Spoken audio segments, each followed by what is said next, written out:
میدونستی زرتشتی‌ها مرده‌هاشون رو خاک نمی‌کردن؟ پس چیکارشون می‌کردن؟ نه می‌سوزوندنشون نه خاکشون می‌کردن. چون معتقد بودن آب و خاک و آتیش پاکه و نباید آلوده بشه.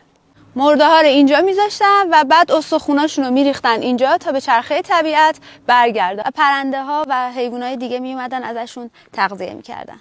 افرادی که کارهای اداری مرده‌ها رو می‌کردن اجازه نداشتن توی شهر تردد کنن و اینجا قرنطینه بودن.